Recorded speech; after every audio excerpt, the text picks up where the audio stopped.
Imagine you're embarking on a journey into the unknown, guided by a sense of curiosity and an open heart.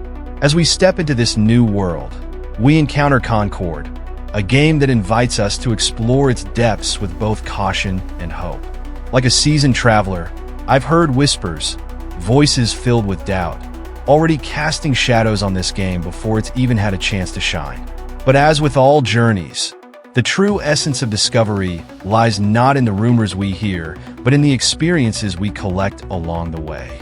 Concord is a new 5v5 hero shooter, born from the collaboration between Sony and Firewalk Studios, a studio recently added to Sony's growing family.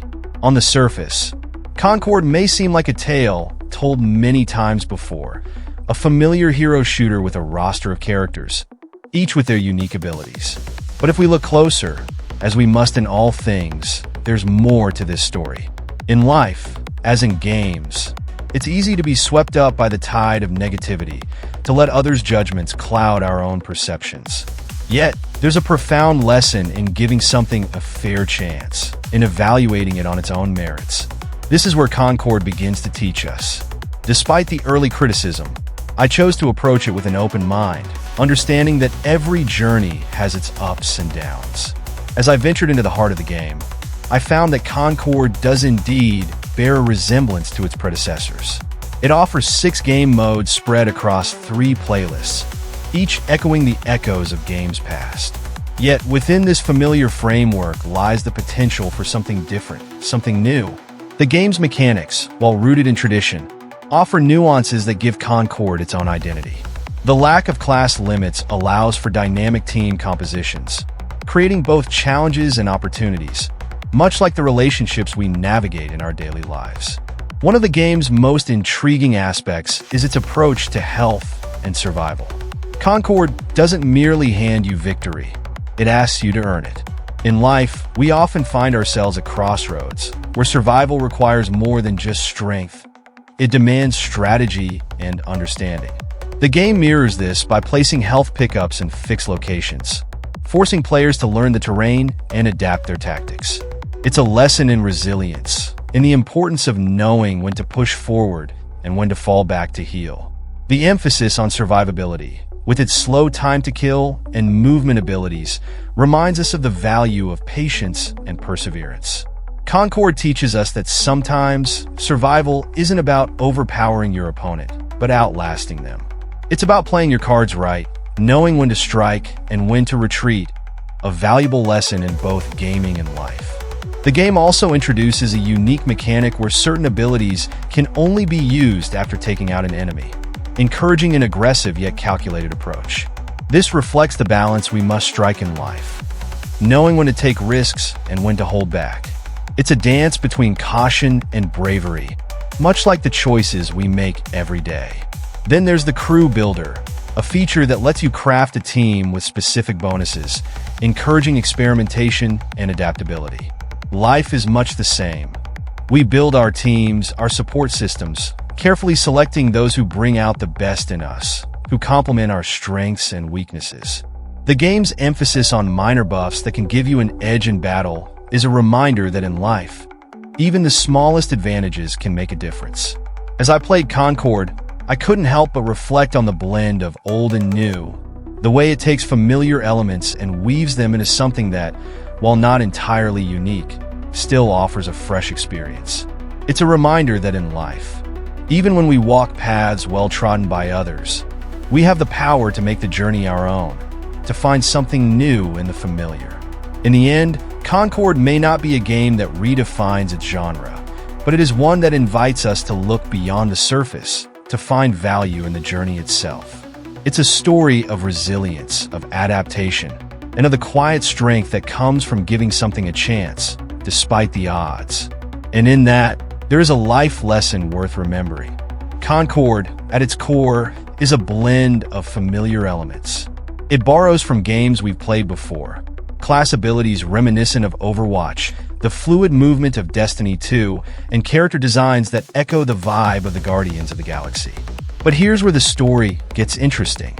You see, when we encounter something familiar, we're often quick to judge, to label it as derivative or uninspired. Yet, every experience, even one that seems like a retelling, offers a lesson if we're open to seeing it. Now, let's talk about the characters in Concord. In a hero shooter, the characters are your companions on this journey. They're supposed to be the ones you connect with, who make the journey worth taking. But in Concord, these characters, well, they're not exactly the companions you choose to walk beside. Imagine setting off on a grand adventure only to find that your traveling companions are a bit dull, a little too familiar, and not particularly inspiring. That's how these characters feel, like a group of folks you've seen before, but without the spark that makes them truly memorable. Take Starchild, for instance, a big, muscle-bound alien who looks like he could be one of the Blood Brothers from the Guardians game. It's almost as if the game's creators tried to capture the magic of another world, but missed the mark. In life, as in games, appearances matter. We're drawn to those who stand out, who intrigue us with their uniqueness. But here, the characters are a strange mix of simplicity and complexity, and neither really hits the right note. Half of them are just humans in Buzz Lightyear suits, while the others, the aliens and robots, fare slightly better but still don't ignite that spark of excitement. This lack of connection extends beyond their appearance. In life, it's not enough to just look the part. We need to feel something deeper, an aesthetic connection that makes us want to engage, to learn more.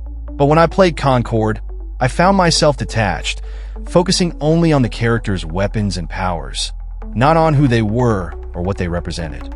It's like traveling with a group of strangers who, despite their quirks, fail to leave a lasting impression. The game attempts to weave a story, to create a narrative that adds depth to this journey. But here's where it falters. The storytelling feels forced, like someone trying to tell you a tale you're not invested in. The game opens with a cutscene introducing these characters as free gunners, but instead of drawing you in, it leaves you wondering why you should care. And just as you're trying to make sense of it, you're thrown into another cutscene, equally confusing, equally unengaging. In life, stories are what connect us. They're the threads that tie us to others, that make our experiences richer. But a story that doesn't resonate is like a road that leads nowhere. Concord's narrative feels like that. A journey without a clear destination, leaving you lost and uninvested. The game tries to sprinkle in lore through something called the Galactic Guide, a feature that's supposed to add depth to the world.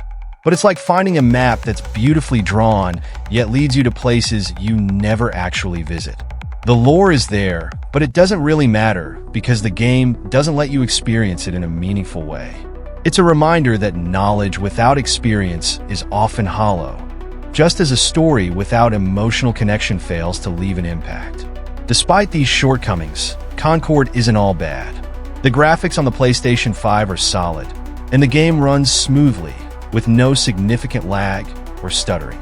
The pastel space visuals are pleasing to the eye, and the color palette, while nice, doesn't quite leave a lasting impression.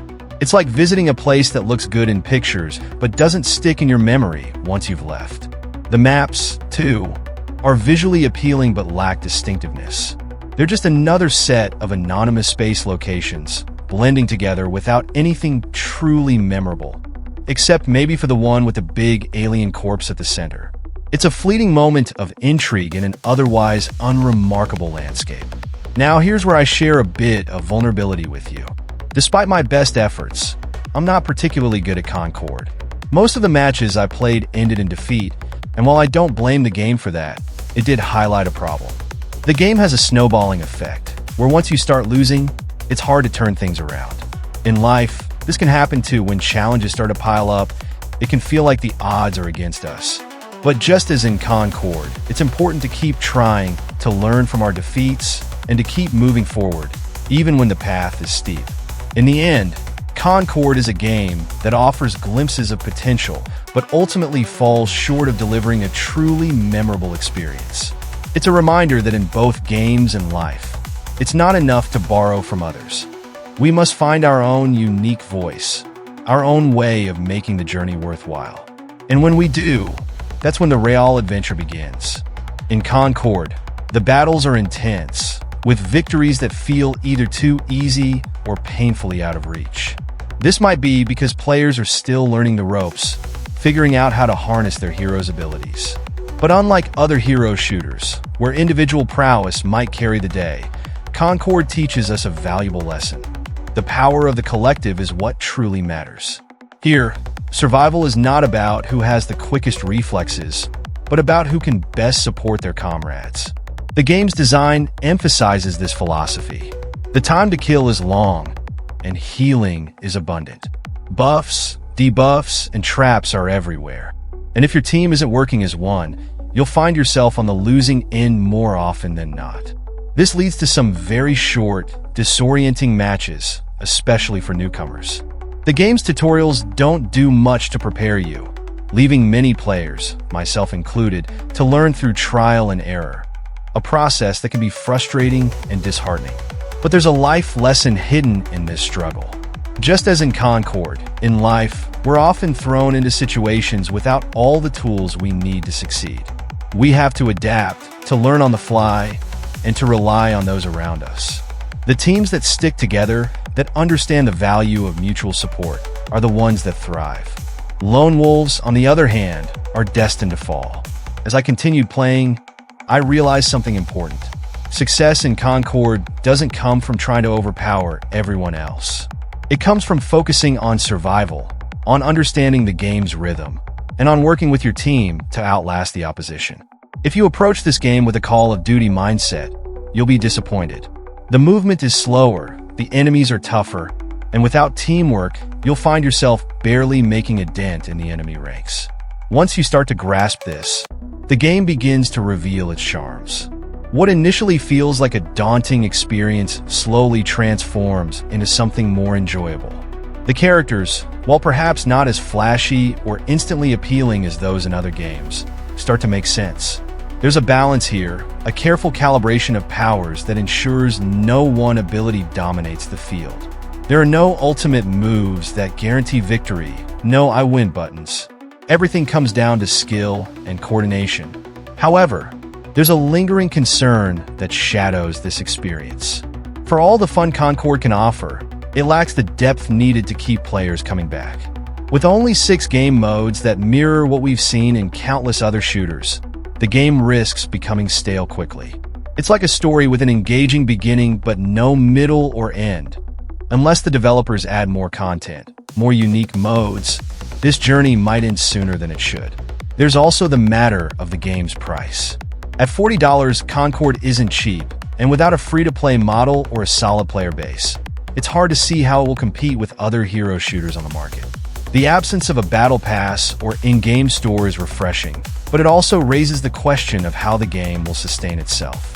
A multiplayer game thrives on its community, and without enough players, even the most well-crafted experiences can fade into obscurity. The core of Concord is solid, though. It's a game with potential, a game that could carve out a niche for itself if the developers make the right choices. But like any journey, it's not just about the destination. It's about the path you take to get there. If the developers can streamline the experience, focus on what makes the game unique, and cut away the unnecessary elements, Concord might just find its place in the crowded world of hero shooters. In life, as in games, we often face challenges that seem insurmountable at first. We might stumble, get overwhelmed, or feel out of our depth. But if we stick with it, if we learn to adapt, and if we lean on those around us, we can overcome even the toughest obstacles. Concord may not be perfect, but it's a reminder that sometimes the journey itself is the reward, even if the road is a bit rocky along the way. So, if you're looking for a hero shooter that challenges you to think, to strategize, and to work as a team, Concord is worth a shot. It's not a game I fell in love with instantly, but the more I played, the more I came to appreciate what it offers. And in the end, isn't that what makes any journey worthwhile?